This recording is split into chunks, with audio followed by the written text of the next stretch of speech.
பேசணும்னா லைக் வந்து அவர் எழுத்தாளர் பாரத் தமிழ் முதல்ல ரஞ்சித் அண்ணா அவருக்கு ஒரு வேல்சொல்லில் பார்த்தேன், அந்த அமர்வில் பார்த்தேன். ஆனால் அவர் பேசக்கூடிய வாய்ப்புகள் எனக்கு கிடைக்கல, அதை பார்க்கக்கூடிய வாய்ப்புகள் எனக்கு கிடைக்கல. ஆனால் டாக்டர் பற்றின நல்ல விமர்சனங்களை படித்தேன், நிறைய விமர்சனங்களை படித்தேன். 10 to 15 விமர்சனங்களை படிக்கும்போது கண்டிப்பாக நூலை படிச்சாகணும் அப்படிங்கிற ஒரு தேவைகள் மட்டும் இருந்தது. ஸோ டாக்டரில் நான் பார்த்தது என்னென்னா, சிறு ஒரு என்ன சொல்வது, சிறு எறும்புகள் எடுக்கும் ஜீவகாரணியம் கலலாசன் வாடி பயிரை கண்டுபிடிதான் நானும் வாடினேன் போது ஜீவகாரணியம் பெருக்கானா இல்லை அப்படின்றத என்னுடைய ஸ்ட்ராங் ஒப்பீனியன். சரி, இவர் பார்க்குறாரு, என்னடா நாய்க்குடிக்கெல்லாம் ஜீவகாரணியம் காமிக்கிறாரு, இதெல்லாம் பெருசாக பேசுகிறாரு, நாங்களாம் போராட்டம் பண்ணுங்க, நாயெல்லாம் இருக்கக்கூடாது, என்ன இப்படி சொல்கிறாரு, இவர் இன்ட்ரெஸ்ட் வரும், அது வரும், இது ஒரு கொரோனா பண்ணும்போது இவர் வந்து அந்த ஜீவனுடைய பார்வையிலிருந்து யோசிக்கிறார். தட்ஸ் வாட் வேரிஸ் ஒரு ரீடருக்கு ஒரு ரைட்டருக்கு வித்தியாசம் நான் நினைக்கிறேன்.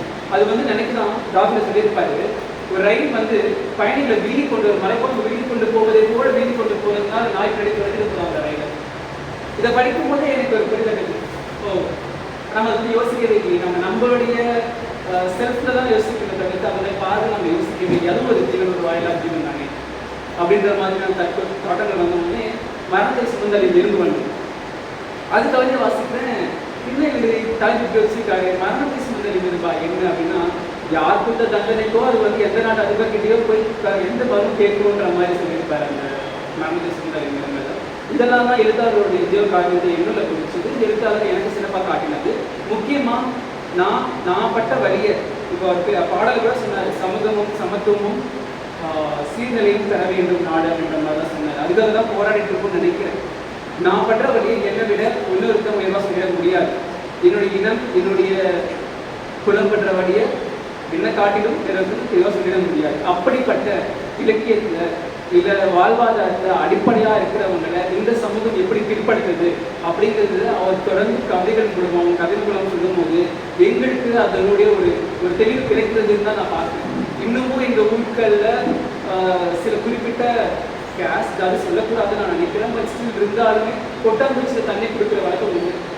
அதாவது வீட்டில் இருக்க தான் உபயோகிக்கிற ஒரு அலுமினிய பாத்திரத்தில் கூட அவங்களுக்கு தண்ணீர் கொடுக்காம மனிதனாக மதிக்காமல் கொட்டாங்குச்சியில் தரக்கூடிய காலங்கள், கொட்டாங்குச்சியில் இருக்கிற காலங்கள் உண்டு. கேட்டால் நான் மேற்கூடியும் சொல்லக்கூடிய காலங்கள் உண்டு.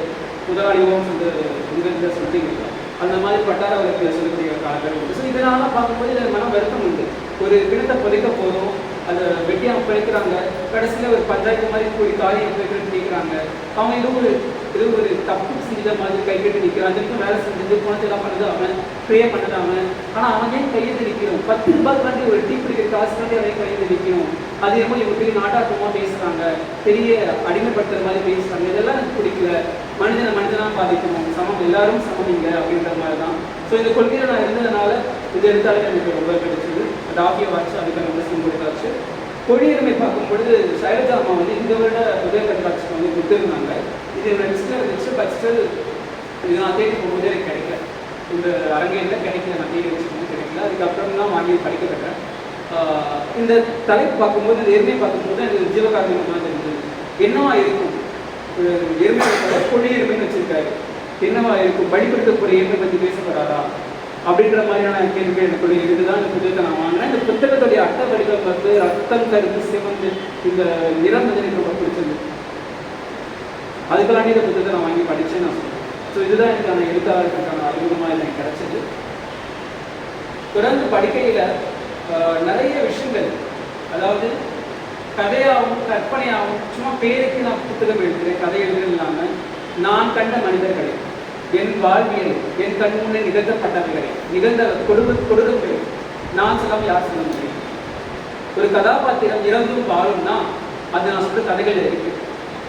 இன்னைக்கும் கள்ளிக்காட்டுக்கு சொல்ல பேர் கேட்டால் மனசு வலிக்கும், கஷ்டப்படும். அது மாதிரி பாரதம் நான் படிக்கிறவருடைய ஒவ்வொரு கதாபாத்திரம் மனோரத்தை கேட்டால் இப்படி ஒரு பெண்கள் இருக்க முடியுமா? ஒரு அழகான பெண்கள் இந்த நாட்டில் ஒரு சிறுமிக்கு, ஒரு 5 வயசு குழந்தைக்கு, 2 வயசு குழந்தைக்கு கூட இடத்தர இந்த காலகட்டத்தில் அப்படி ஒரு கேரக்டரை அப்படி ஒரு சுச்சுவேஷனில் வச்சு யோசிக்கிறது வந்துட்டு ரொம்ப கஷ்டமாக இருந்துச்சு. ஆக்சுவலாக ஒரு அழகான 15 போன ஒரு பெண் கணவன் இறந்து போயிடுறாங்க. அவங்க ஒரு சந்தர்ப்ப சூழ்நிலையாக சாராயம் இருக்கக்கூடிய நிலைமைக்கு தள்ளப்படுறாங்க.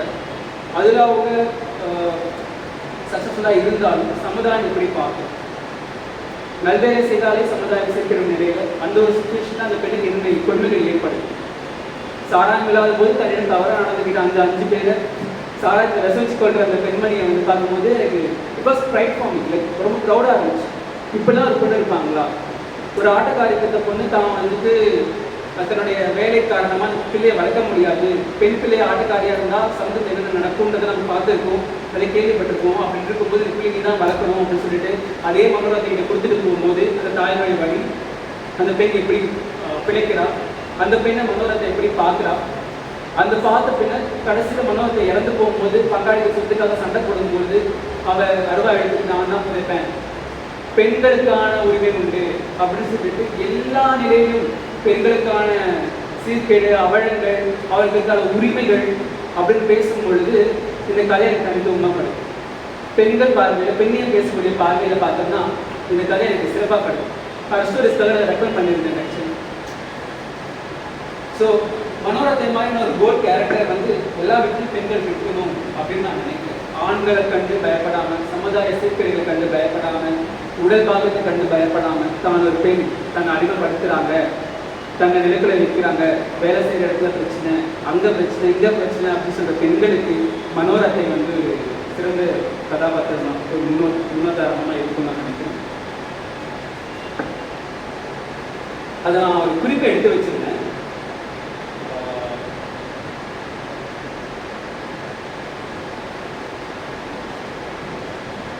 சிறு வயதிலே கணவனை இழந்து பதுமையின் கதை, அழகோவியம், வாழ்வில் அதை பற்றி பொருட்படுத்தாத பாங்கு, பிறப்புக்கு சாராயம், அதை காற்றும் விதமும், போலீஸ்காரனுக்கு வாரம் ஒரு முறை மாமூலும், சாராய போது மட்டுமல்ல சமுதாய போதையும் அவள் சந்தித்ததுண்டு.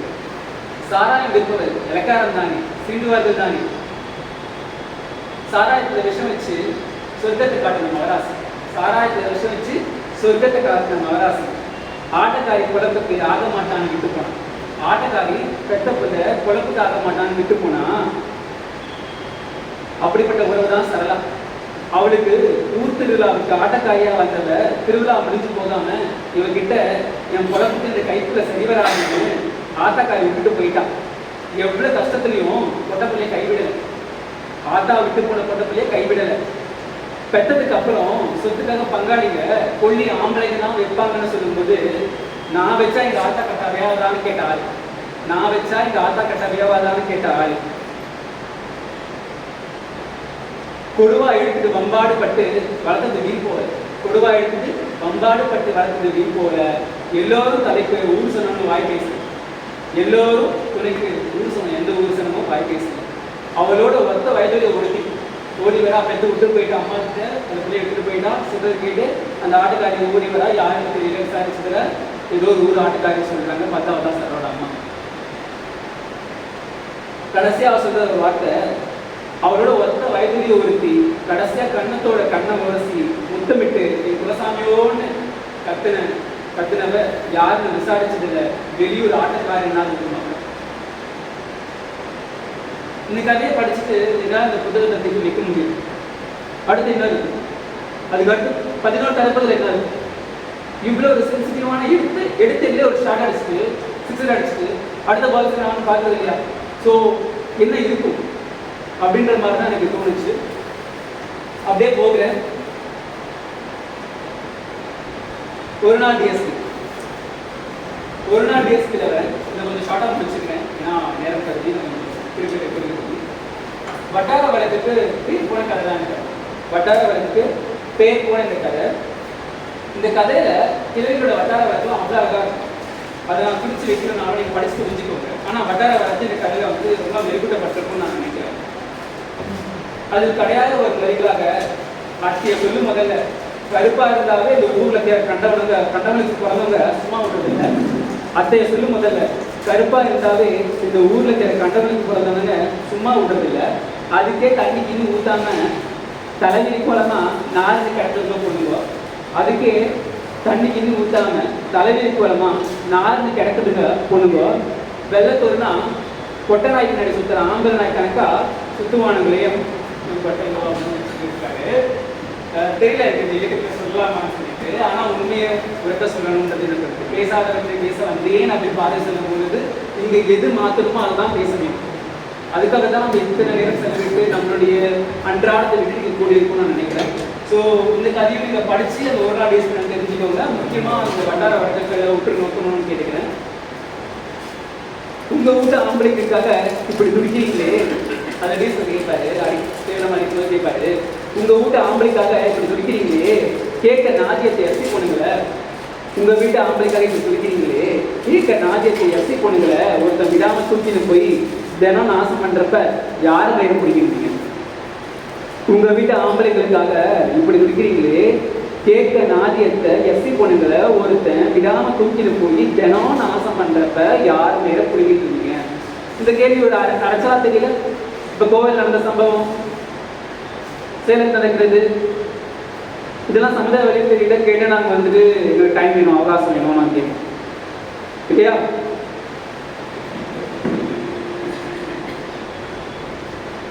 சமுதாய பாணியில 3வது கலைப்பட இரமானம் கெட்டவர். எனக்கு இந்த வார்த்தை என்னமோ பண்ணுச்சு. ஏன்னா இரமானம் கெட்டவன் இந்த வார்த்தை நான் கேள்விப்பட்டதே இல்லை. இந்த புத்தகத்தை படிக்கிறதுக்கு இந்த இரமானம் கெட்டவனா என்ன அப்படின்னு தெரியாது. எனக்கு இது கதை படிக்கும்போது மகளிர் மட்டும் படம் பார்த்தோம் இல்லையா, அந்த படம் பார்த்த மாதிரி தான் இருந்துச்சு. அந்த 3 கேரக்டர் வருவாங்க, 3 கேரக்டர் அவங்க வாழ்ந்து வாழ்ந்துட்டு இருப்பாங்க. கடைசியில் வந்து ஃப்ரெண்ட்ஸ்க்காக செய்வாங்க. அப்படி 3 ஃப்ரெண்ட்ஸ் கிட்ட சாவித்ரி அப்படின்னு ஒரு கேரக்டர் வந்து பேசிட்டு இருப்பாங்க. கடைசியில் நம்ம ரொம்ப கஷ்டப்பட்டு புருஷனை வந்து கொண்டு இடத்துல கஷ்டப்பட்டு படிக்க வச்சிடும்.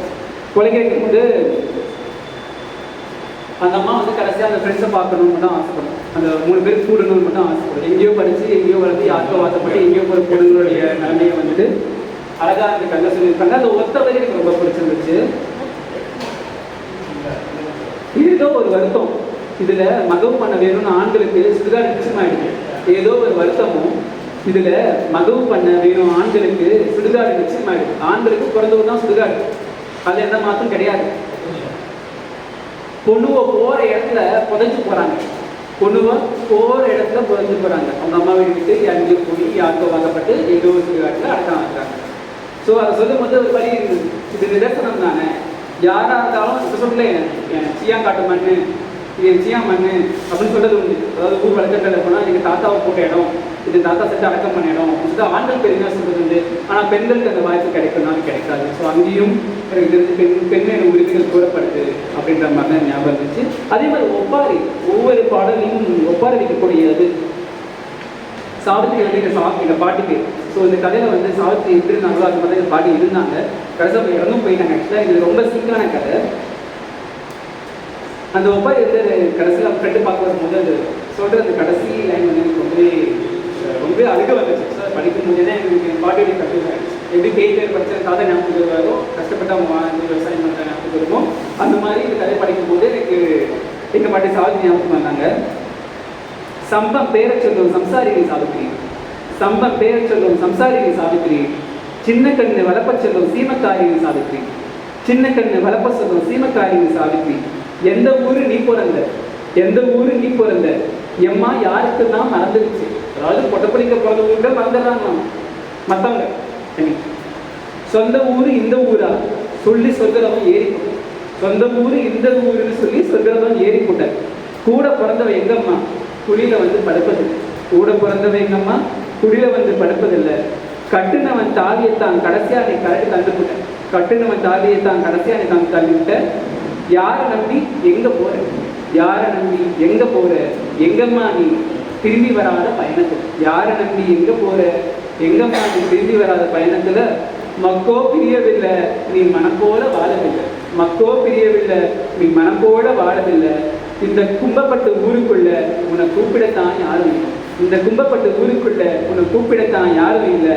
2 கை பச்சை குத்தி எம்மா நீ 4 காடு போகலாமா, 2 கை பச்சை குத்தி எம்மா நீ 4 காடு போகலாமா. எரமானம் கெட்டவன், எரமானம் கெட்டவன் சின்ன தம்பா யாரம்மா கூப்பிடுவா, எரமானம் கெட்டவன் சின்ன தம்பா யாரம்மா கூப்பிடுவா. ஆளுக்கு ஒரு தசை வாழ்ந்து ஐயோ அகப்பட நேற்று வர பெண் சொல்லிக்கிறாங்க. ஆளுக்கு ஒரு பக்கமாக பிரிஞ்சு போயிட்டோம், நேற்று வர பார்க்க செத்த பெண்ணை தான் வந்திருக்கேன் அப்படின்னு அவங்க அம்மா சொல்லுது. இடமான கெட்டவன் சின்னத்தம்மா யாரம்மா கூப்பிடுவான். ஆளுக்கு ஒரு தசை வாழ்ந்து, ஆளுக்கு ஒரு தசை வாழ்ந்து ஐயோ அகப்படல நேற்று வர, ஆம்படியான கைக்குள்ள பொண்ணுங்களை அடக்கி வச்ச சாதிசனம், ஆம்படியான கைக்குள்ள பொண்ணுங்களை அடக்கி வைத்த தாசனம். இந்த வரி வந்துட்டு இதுவும் நான் பார்க்குறேன். கல்யாணம் பண்ணிக்கிட்டு ஏதாவது பிரச்சனைனா வீட்டை சொல்லுவாங்க, கொண்டாட்டிய கைக்குள்ள வச்சுக்கிறாங்க, நீ பாடி விட்டுட்ட. அந்த மாதிரியான பேர்கள்லாம் இன்றைக்கும் என்னதான் படிச்சிருந்தாலும் ஒரு கார்பரேட் ஒர்க் பண்ணாலுமே அந்த மாதிரியான பஸ்ஸர்கள் ஊர் பக்கம் உண்டு. உன் சிநேகிதி வந்திருக்கா, அந்த சிரிப்பு மட்டும் காட்டுத்தாய். உன் சிநேகிதி வந்திருக்கா, அந்த சிரிப்பை மட்டும் காட்டுத்தாய்னும் போது எனக்கு உண்மையிலேயே ரொம்ப அழக வந்துருச்சு. ஏன்னா இதெல்லாமே உண்மை இல்லை. ஒரு வரி, ஒரு வார்த்தை கூட பொய்யும் களவும் கற்பனையும் இல்லை. எல்லாம் பெண்கள் பட்டது. பெண்கள் இன்னமும் அனுபவிக்க வேண்டியது, மாறக்கூடியது, மாறாதது, மாற்றம் பெறாத சமுதாயத்தில். அப்போ நம்ம பாட்டில் மட்டும்தான் சமத்துவமும் நேர்மையும் பாடலில் மட்டும்தான் இருக்கே தவிர்த்து வாழ்க்கையில் இல்லை. இதுக்கான போராட்டம் பண்ணால் நாங்கள் வந்து என்ன பண்ணுவோம், ஆட்சியை மாற்றிடுவோம். யாருக்கு போடுவோம், யாருக்கோ போடுவோம். பிசு பிசை கொட்ட உணர்வு, பிசு பிசை கொட்ட உணர்வு நான் பற்றி பேசும்போது எனக்கு ரொம்ப கஷ்டமாக இருந்தது வந்துட்டு ஜாதிமை. ஒரு அம்மா எல்லாராலையும் கைவிடப்பட்டுறாங்க. எல்லாராலையும் கைவிடப்பட்டு ட்ரெயினில் வந்துட்டு பெங்களூருக்கும் காட்பாடிக்கும் சுற்றிட்டு இருக்காங்க. கையில் காசு தீர்ந்து போயிடுது. பஸ்ஸில் நம்ம இந்த மாதிரி இருக்கிறது இல்லை.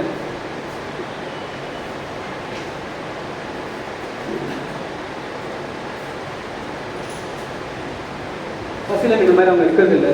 யாரோ சாப்பாடு வாங்கி தராங்க. கடைசியில் யாரோ கேட்குறாங்க, எனக்கு ரூமில் இருக்கிறேன், அந்த மாதிரி பாட்டு கேட்குது. சரி நான் விட்டுறேன்னு சொல்லும்போது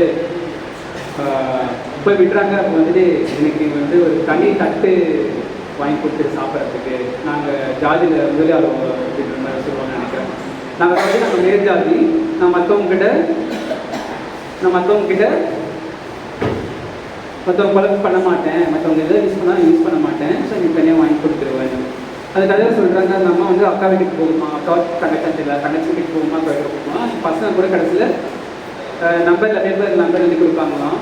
நீ கால் பார்க்க கால் பண்ணு, நீ கால் பண்ணால் நீ இருக்கிறோன்னு நினச்சிக்கிறோம், இல்லைன்னா நீ செத்து போயிட்டேன்னு நினச்சிக்கிறோம் அப்படின்போது அந்த அம்மா அழும்.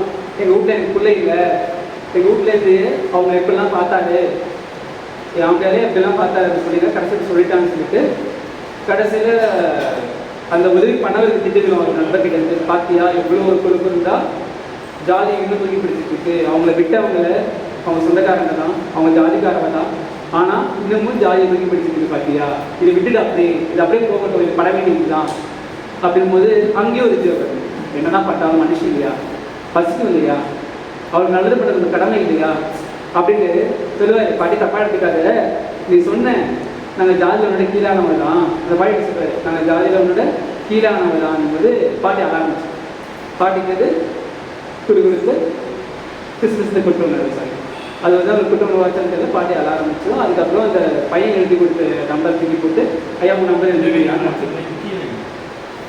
ஸோ இங்கே என் ஜாதிக்காரனால எல்லா பட்டும் அனுபவிச்சும், நான் எல்லாம் துறக்கப்பட்டும், இன்னமும் என்னால் ஜாதியை தூக்கிக்க முடியல அப்படின்னா, விட முடியல அப்படின்னா மாற்றம் செய்ய வேண்டியது மக்களிடமும் இருக்கு. ஏன்னா பட்டும் தெரிஞ்சாதவங்க நம்ம ஒன்றும் பண்ண முடியாது இல்லையா. மற்றவங்க சொல்லலாம், மற்றவங்க அடிப்பட்ட நாமே மறந்துட்டோம்னா வாழ்க்கையில் அவங்களுக்காக நிற்கிறதுல எந்த பிரயோஜனமும் இல்லை. மக்களுக்காக போராடி நாம் ஜெயிலுக்கு போயிடும். மக்கள் வந்து மாறாமல் வேற ஆட்சி போட்டு மாற்றிடுவாங்க. அதுதான் ஒன்று.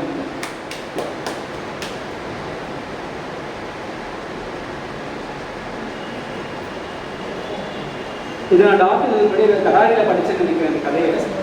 இந்த கதை கடாரியில் படிக்கும்போது எனக்கு ரொம்ப கஷ்டமாக இருந்தது கூட. அதுக்கப்புறம் கடையில் ஷேர் பண்ணி கமெண்ட்டே ஷேர் பண்ணின்னு நான் நினைக்கிறேன்.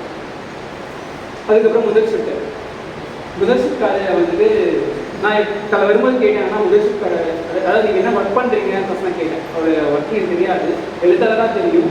சமூக சேவை ரிசல்ட் புத்தகத்தில் இருந்துச்சு. நான் கேட்டேன், என்ன சமூக சேவை பண்ணுறீங்கன்னு.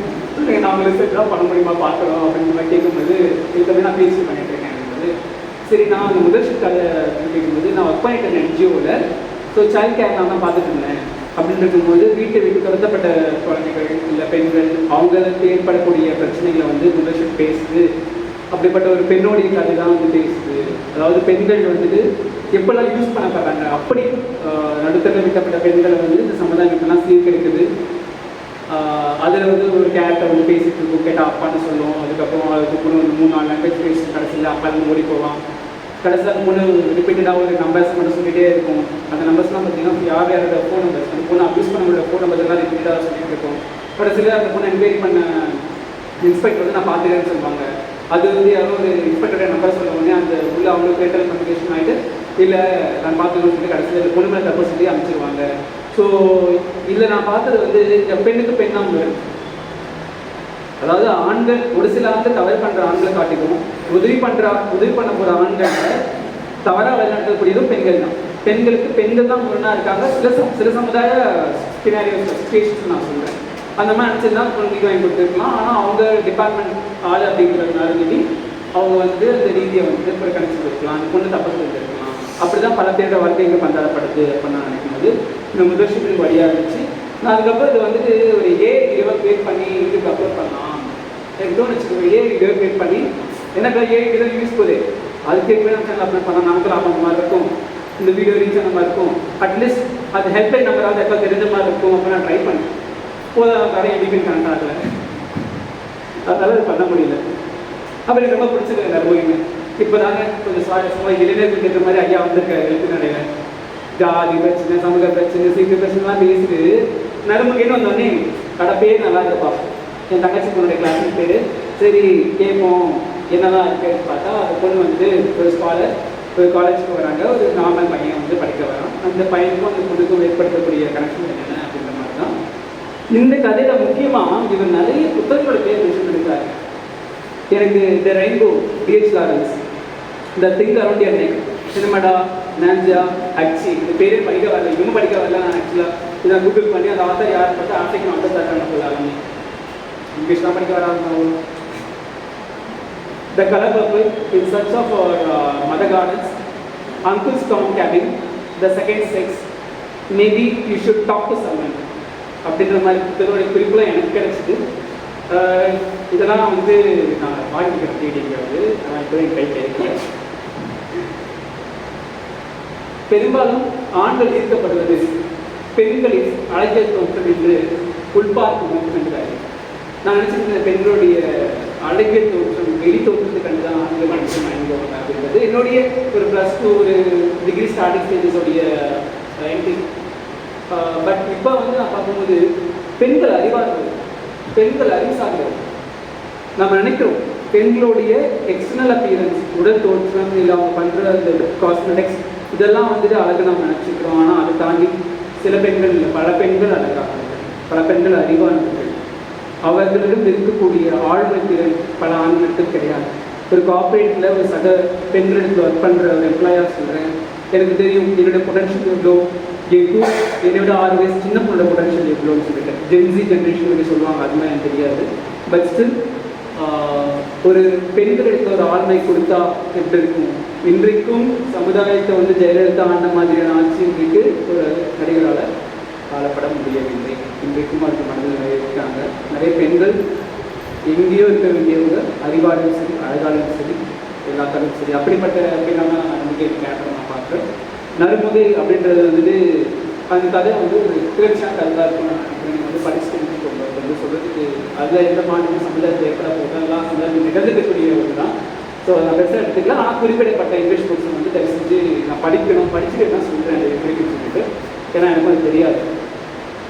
மரண பழகு அப்படின்றது வந்து ஒரு ஒரு நோயால் அவதியோடு வந்து ஆம்புலன்ஸ் ஒரு சிச்சுவேஷன் அது எப்படி இருக்கும் அப்படின்னு சொல்லும்போது ரீசெண்டாக என்னோட நண்பர்கள் காலமானார்.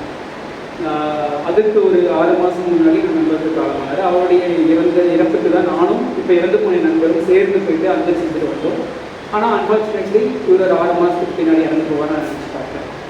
இந்த கதையை படிக்கும்பொழுது அந்த என்னுடைய நண்பருடைய போது உடனே நான் ஆம்புலன்ஸை கொண்டு வரும்போது நான் நினச்சி பார்த்தேன், அவருக்கு வந்து 2 பெண் பிள்ளைகள், ஒரு 3 வயசில், இன்னொன்று தான் 1.5 மாதம் ஆயிருக்கு அந்த குழந்தைக்கு, 2 பெண் பிள்ளைகள். அந்த இறப்பு அந்த கிரிய காரியங்கள்லாம் ரொம்ப கொடூரமாக இருந்தது. சாதாரணமாகவே இறக்காம முடியாது. 2 பெண் பிள்ளைகளை விட்டுட்டு ஒரு தகப்பனார் போகிறது அப்படிங்கிறது வந்து வாழ்க்கையில் ஏற்றுக்கவே முடியாத ஒரு விஷயம். அந்த பெண்ணோட நிலை என்ன, அந்த குழந்தைகளோட நிலை என்னன்னு பார்க்கும்போது எங்களால் இதுக்கு மேலே என்ன பண்ண முடியும், என்ன பண்ணால் சமுதாயம் ஏற்றுக்கும் அப்படிங்கும்போது அந்த பெண்ணுக்கு ஒரு காலேஜில் ஒரு ப்ரைவேட் லெக்சருக்கு ஒரு வேலை வாங்கி கொடுக்க முடிஞ்சது. அதோடு சரி முடிஞ்ச தெரியும் வேறு எதுவும் பண்ண முடியல. அது போதும் நான் நினைக்கிறேன். அது அந்த எக்ஸ்ட்ரீம் அளவுக்கு நாங்கள் போகணும். ஸோ இந்த கையை படிக்கும் பொழுது ஒரு மனிதன் தன்னுடைய இறுதி ஊர்வலத்தை எப்படி எதிர்பார்ப்பான், இல்லை நம்ம இறக்க போடுறதை எப்படி எடுத்துப்பான் அப்படின்னு தான் அந்த இதை படித்தோம் ஆக்சுவலாக.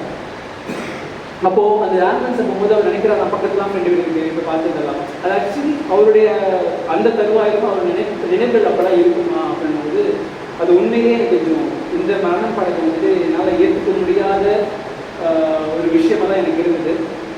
இதுவரை மரணம் பற்றிய பயம் உண்டு, இதுவரையிலும் மரணம் பற்றிய பயம் உண்டு.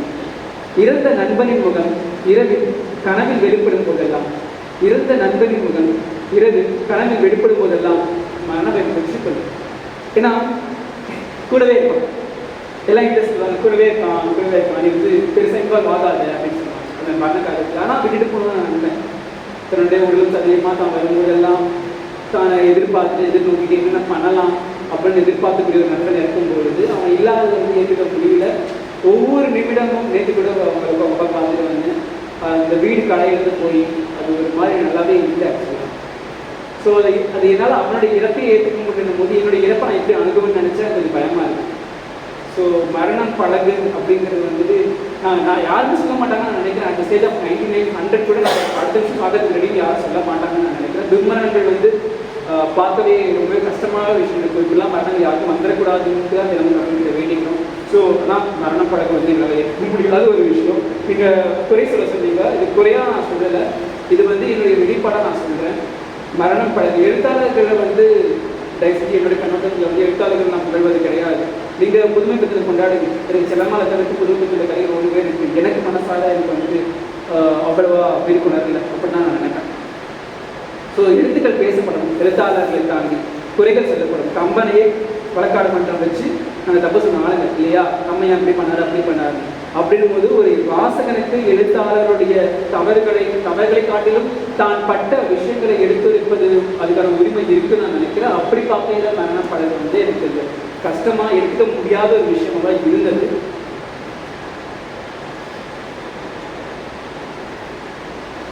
இதுவரையிலும் ஒரு உயிர் பிரியும் வேதனையை கொல்கத்தாவின் மரணம் நினைவுபடுத்தி கொண்டுதான் இருக்கு. ஏன்னா அவருடைய உயிர் பிரிதெல்லாம் பார்த்தது ஆக்சுவலாக அந்த உயிர் எப்படி பிரியும், அதுக்கு சவுல் எங்கே இருக்குது அதெல்லாம் எனக்கு தெரியாது அப்படின்ற மாதிரி எக்ஸ்பிளைன் பண்ணுறதுக்கு அந்த உயிர் கண்டே கூட நான் பார்த்தேன், அது குறித்து தான் பார்த்தேன். ஸோ இதுவரையிலும் ஒரு உயிர் பிரியும் வேதனை கொல்கத்தாவின் மரணம் நினைவுபடுத்தி கொண்டே இருக்கிறது. ஒரு நோயாளி தன் மரண பயத்தை தானே வெளிக்கொள்ளும் கதை, ஒரு நோயாளி தன் மரண பயத்தை தானே வெளிக்கொள்ளும் கதை. ஒருவித அழுத்தத்தை தந்தாலும் சுயம் சார்ந்துள்ளார், ஒருவித அழுத்தத்தை தந்தாலும் எல்லோரும் ஒரு நாள் மரணிக்கத்தான் போகிறோம். இந்த மண் நமக்காக காத்து கொண்டு இருக்கிறது என்பது உண்மை. அப்படியாக தான் இந்த மரண கதையை நான் எடுத்துக்கிறேன். ஆனால் இருந்தாலும் என்ன நியூஸ் நமக்கு ஏற்பட முடியும்.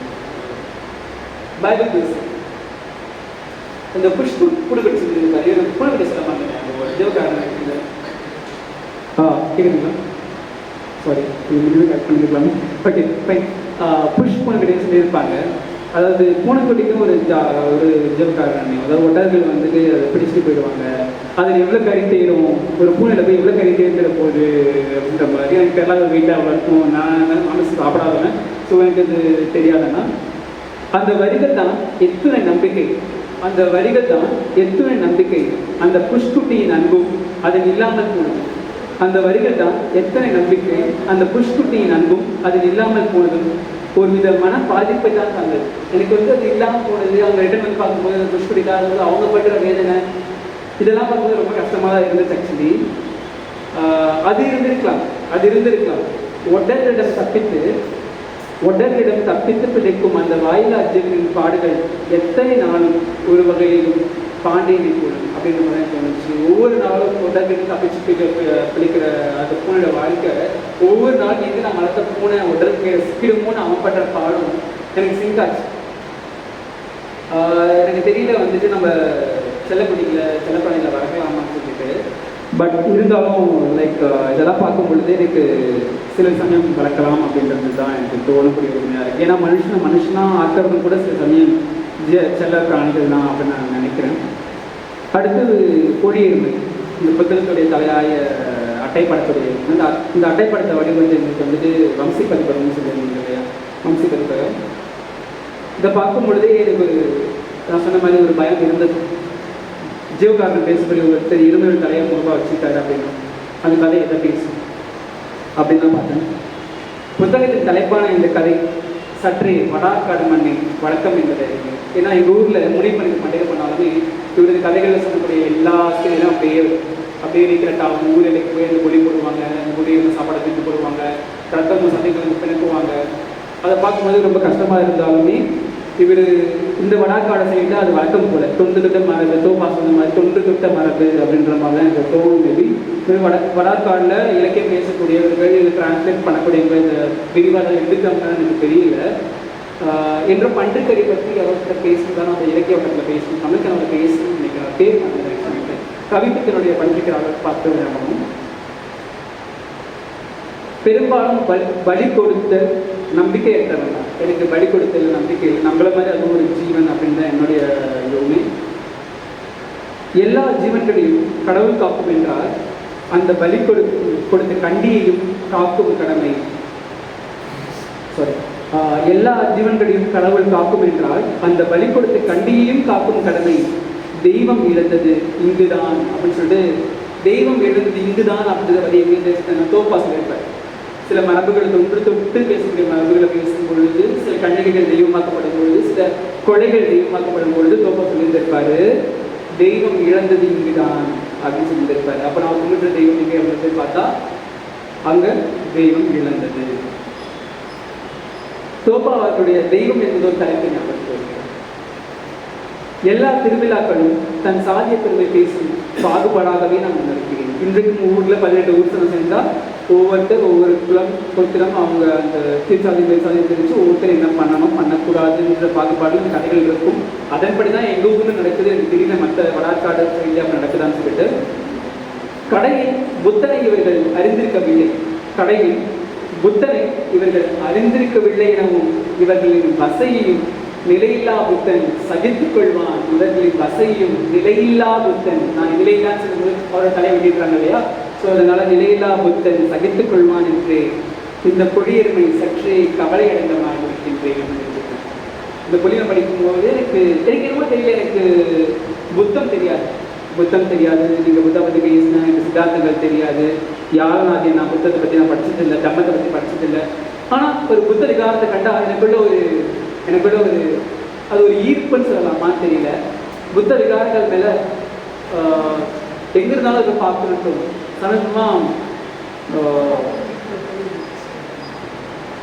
சமீபமாக ஒரு கோயில் பயணம் போயிருந்தேன். சித்தனாசி காலையில் போகும்போது ஒரு புத்த விகாரத்தை பார்க்கும்போது எனக்கு சாமி முழுவதும் தோணலை. என்னமோ நடராஜ மந்திரவாசம் படிப்போம், திருப்பாப்படுத்த எல்லாமே படிக்கும். ஆனால் அந்த புத்தரை பார்த்துட்டு, அந்த புத்தருடைய சிலையை பார்த்துட்டு, அந்த ஒரு நெற்றி திலகமும் கையில் இருக்கிற சக்கரமும் அது it was doing something in me அப்படின்னு எனக்கு பட்டுச்சு. அது ஏதோ இதுக்குள்ள பண்ணுது எனக்கு, அது மட்டும் எனக்கு தெரியுது. எங்கள் வீடு ஃபுல்லாக புத்தராக தான் இருப்பாங்க. எங்கள் அப்பா கேட்பாரு, புத்தர்னா யாருன்னு தெரியுமா, சித்தார்த்தனா யாருன்னு தெரியுமா அப்படின்னு கேட்பாரு. ஆசைப்பட்டு கார் வாங்குற, பணம் செஞ்சுக்கிற, நகை வாங்குற, ஆசையே அவங்க கொண்டு வச்சுட்டு ஆசைப்பட்டு இருக்கேன் எங்கள் அப்பா கேட்பாரு. எனக்கு தெரியல, எங்கள் அப்பா தெரிஞ்சது சொல்கிறாரா இல்லை சித்தார்த்தனை நான் படிக்கலையான்னு எனக்கு தெரியல.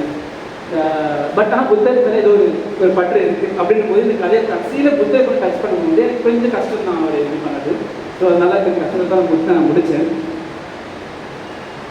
பூரகங்களை வந்துட்டு நான் முன்னாடி சொல்ல நினைக்கிறேன், எங்களிடம் உள்ள மன்னிப்பை எங்கள் அனுமதியின்றி எங்கள் அனுமதியின்றி ஏன் தந்தாய் இயேசுவே?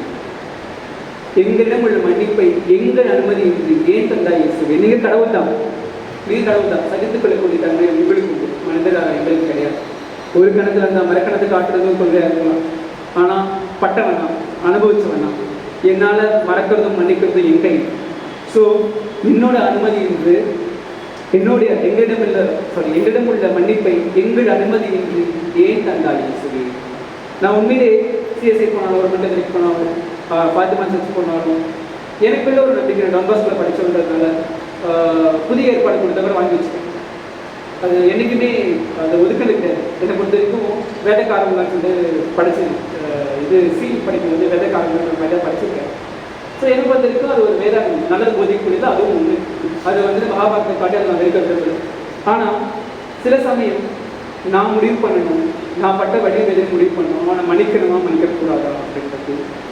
எங்களிடமுள்ள மன்னிப்பை எங்கள் அனுமதியின்றி ஏன் தந்தா இயேசுவே அப்படின்ற மாதிரி அது உண்மையிலேயே எனக்கு வந்து ரொம்ப நான் கேட்க வேண்டிய விஷயம். கடவுள் கிட்ட நான் மண்டிக்கிட்டு நான் நமஸ்காரம் சொல்லி father and of the son and of the holy spirit oh my God by the God bless all நான் சொல்லிட்டு பின்னாடி நான் கேட்க வேண்டிய விஷயத்தை வந்துட்டு அண்ணா கேட்டிருக்காரு நான் டோனி செக்ஷனாக.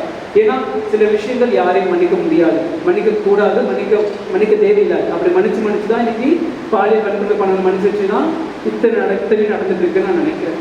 இவங்கெல்லாம் மன்னிக்க தகுதியற்றவர்கள், மன்னிப்பு என்பது இவர்களுக்கு இருக்கக்கூடாது அப்படின்னு நினைக்கிறேன், கடவுளாகவே இருந்தாலும். மகேஷ் கதை, இந்த கதை படிக்கும்போது இந்த ஒரு பாட்டு, ஒரு சொந்த சுலக்காரன்ற ஒரு பாட்டு ஒன்று தெரியுங்களா? அந்த பாட்டுடைய வரிகள் நான் நித்தம் அந்த அருகில் பாட்டு நான் அது ஒரு ஸ்டோரி கூட போட்டிருந்தேன், அந்த அதே பாட்டை வச்சிருந்தேன். ஆக்சுவலாக செங்கல் சூழலில் ஒவ்வொருத்தர் பண்ற பாடு அந்த குழந்தைங்களை வளர்க்குறதுக்கு கணக்கு தெரியாமல், ஏன் வேலை செய்ய தெரியாமல், எதுக்கு செய்யாமல் அடிமையாக போய் 5000க்கும் 10,000 தன்னுடைய வாழ்க்கையே அனுபவிக்கிற சில தொழிலாளர்களை பார்த்து நான் பாடுற பாட்டு. அந்த பாட்டை படிக்கிற பாட்டு ஆக்சுவலி. இங்கே தீண்டாமையின் உச்சத்தை அனுபவித்தவன் கீழ்ஜாதியில் பிறந்தவர்கள் என்றால், இங்கே தீண்டாமையின் உச்சத்தை அனுபவித்தவன் கீழ்ஜாதியில் பிறந்தவர்கள் என்று மேற்கத்து மக்களின் அடக்குமுறைகளையும் ஒடுக்குமுறைகளையும் வறுமையில் 5000 ரூபாய்க்கு அடங்கு வைக்கப்பட்டவனுடைய வறுமையில் 5000 ரூபாய்க்கு அடங்கு வைக்கப்பட்டவனுடைய குடும்பத்தை மீட்டெடுத்த போராளிகளில் அவர்களின் வாழ்வையும் அவர்கள் வளர்ப்பதினால் முதலாளித்துவத்தின் கடுங்கோபத்தையும் நேர்த்தியான பார்வையில் மகேஷ் பாப்பா அப்படின்னு நான் விமர்சித்திருந்தேன். ஸோ ஐ திங்க் நான் வந்து ஓரளவு கவர் பண்ணிட்டேன்னு நினைக்கிறேன். ஸோ மகேஷ் பாப்பா சொல்லும் பொழுது அந்த படத்தை தான் நான் வந்து மறுபடியும் பார்த்தேன், ரிமைண்ட் பண்ணி பாட்டு மட்டும் இல்லை, அந்த படத்தையும் நான் பார்த்தேன். எனக்குள்ள அது ஏற்பட்ட தாக்கம் என்ன, அதனால நான் அவங்களுக்கு ஒரு மதிப்பு என்ன, அவங்களுக்கு சமுதாயத்தை என்னால் என்ன பண்ண முடியும். ஒரு ஆப்பிளுக்கு ஒரு குழந்தை ஆசைப்படுது, இல்லை அந்த குழந்தை ஒரு கவர்மெண்ட் வேலை வாங்குது, அதை ஏற்றுக்க முடியாத முதலாளித்துவத்தை நான் எப்படி பார்க்குறது? அப்போ நான் இங்கே யாரை வந்து எதிர்க்க வேண்டியது, யாரை ஆதரிக்க வேண்டியது இருக்குன்ற கேள்வி எனக்குள்ள இருக்கு. இதனுடைய வெளிப்பாடு தான் அந்த கதை, மகேஷ் பாட கதையை நான் பார்க்குறேன். மொத்தமும் இந்த குடியுரிமை எனக்குள்ள ஒரு மிகப்பெரிய அலை ஏற்படுத்தியிருக்கிறது. அந்த அலை என்றும் வந்த போவதில்லை. என்னால் முடிந்தவற்றை செய்யும், சமுதாயத்துக்கு முடிந்தவற்றை செய்யும் வரை அப்படின்றது தான் என்னுடைய ஒரு இதாக இருந்துச்சு.